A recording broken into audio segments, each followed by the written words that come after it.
Hey guys, so I kind of want to do a video today about our planted tank, our custom 45 community tank.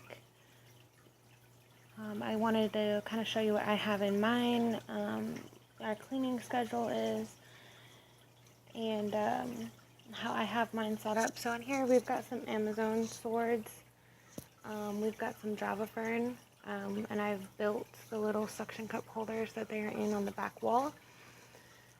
We've got, of course, some moss balls down here. We've got an Anubias right here. And then we've got a hair grass in the back. Our plants are going through a stage right now. We just had to switch our lights over, so they're looking a little cruddy. So in this tank, we have, as you can see, some Serpe tetras. We have some blood fins, a couple lemon tetras, a pair of rasboras, a couple different types of mollies. These guys right here, as you can see, the female is kind of a camera hog, and this is the male Dalmatian up here. And these are their babies that they had about 7 months ago. We have our little shark over here. We have a diamond tetra, a random diamond. We have an orange Bon Rio, a red eye, and a couple of glow lights. So our tank is kind of random. And then as far as cleaning crew glow goes, if I can freaking talk today, we've got 3 Cories in here. We have an emerald, a peppered, an albino. You can see our little peppered up there. And then we have 1 bristle nose or bushy nose, depending on where you're at, what you call them. Bushy nose pleco. He's only about 3 inches long, and he's just starting to get his little beard going in the front. And then we have a horde of mystery snails. I believe there's 3 adult mystery snails in here. So as far as cleaning goes, this guy gets vacuumed out once a week, just because of our bio load. We have 2 filters going. We have 2 Whisper 40s going on the back. They are hob filters. And then we have our heater over here. Oh, there he is, our little bristle nose. This tank stays about 78 degrees. We drop it to 76 in the summer, just because we are in Florida, so it does tend to get a little bit warmer in the house. In the tank, as far as gravel, we have some natural looking gravel with some color speckles thrown in there. That was an accident, and we kind of just had to go with it. And I've been too lazy due to all of the other tanks to go through and either pick them out or replace the substrate. So we're just kind of going with it at the moment.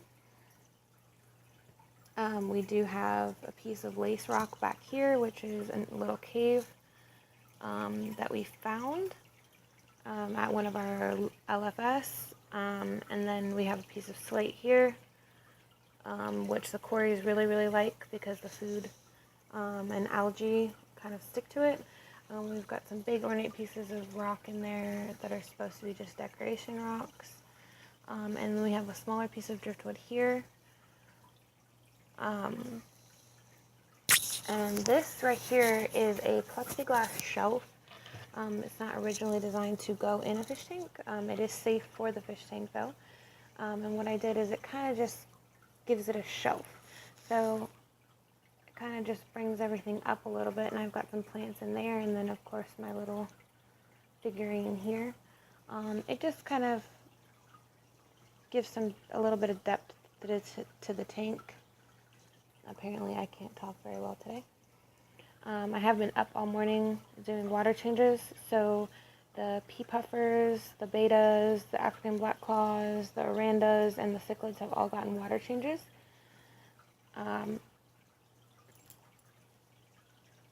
So this is the last tank to be done. I kind of wanted to show you what it looked like before, and you can see my cat Bagheera is trying to go to the back of the cichlid tank because he wants to watch him some fish TV. And he kind of just sits back there and watches all the fish kind of make a fool out of themselves most of the time trying to get at the cat. And you can see our little fire mouth right there is getting a little puffy.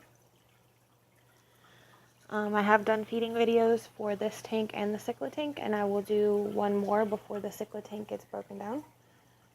It's a 55-gallon. Unfortunately, it is not mine. It belongs to my mother-in-law, so she has decided that she no longer wants to care for the tank, so she's breaking it down. And the fish are finding good homes, so no need to be worried about that.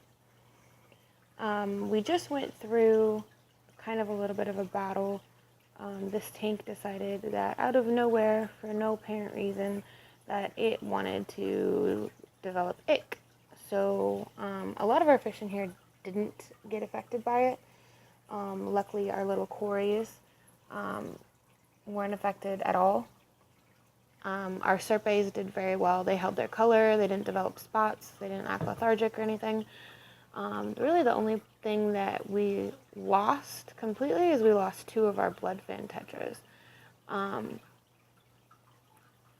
Other than that, really the only casualty was one of our mystery snails, and yes, I left him in there. It's only been a couple of days, and the reason why is because our little shark here, our little cories, and our bristlenose will actually eat the snail, so I didn't want it to go to waste.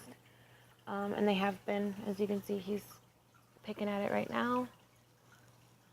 It's good for them, so I don't mind leaving it in until they get it nice and cleaned out. And I'm doing a water change later today anyway, so I wasn't too worried about the water quality after the snail had passed.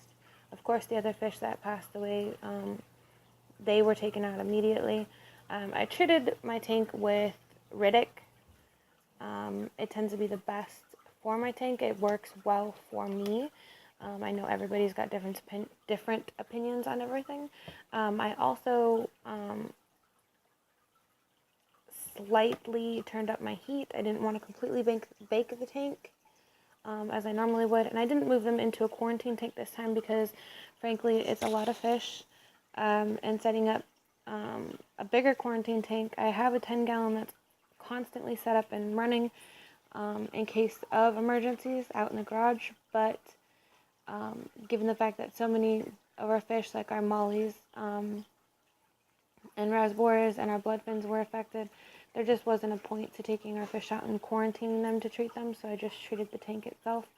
I did not salt the tank because of all of the live plants in here. I did think about removing the plants into the quarantine and salting, but again, it wasn't worth it. So we did 3 days of Riddick treatments and 3 days of constant water changes, and the ick was completely gone within almost 72 hours. So that's not bad from the time that the spots were noticed. We usually don't have problems like that. I haven't had a problem with ick in a very long time. It could have been, me rearranging the tank stressed them out. It could have been a number of things. But I just kind of wanted to give you an overview of what I have in my planted tank. I do like the taller tanks for these type of communities. Everybody's different though. You're going to have your own opinions of what you want to put in your tank and what tank you like. It is just on a plain blue stand, which you can't really see because it's a little bit dark in here. And it's got a cabinet underneath to house some of our fish stuff because let's face it, not everything's going to fit in there.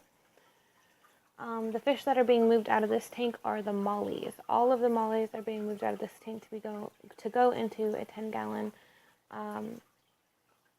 which it's not that many. It's only 5. So those are the only things that will be going in that tank. There will not be a pleco or anything like that going in there. And that tank is going to be for my nephew. So it'll be his little fish tank. And then everything else in here will stay. I am working on another back planter. It's going to be a little bit bigger, and it's going to go in this corner here because I don't like how open it is. And I'll do a video tutorial about how to make those little suction cup planters. They're super easy, non-toxic, work really well. And as you can see, my Java fern is doing amazing, and it's got all these little sproutlings all over it. So I'm going to go through and with the water change today and pick those off and go ahead and put those in the planted grow out tank that's out in the garage just for plants until they get quite a bit bigger, and then we'll start distributing them through the puffer tanks, the beta tanks, and then this tank. So if you guys have any suggestions on videos, please leave them in the comments below. If you guys want to see a certain tank of mine, again, leave it in the comments below. If you haven't subscribed, go ahead and hit that subscribe button. We do plenty of animal videos here and tutorials to keep you nice and busy. But until then, I will see you guys later.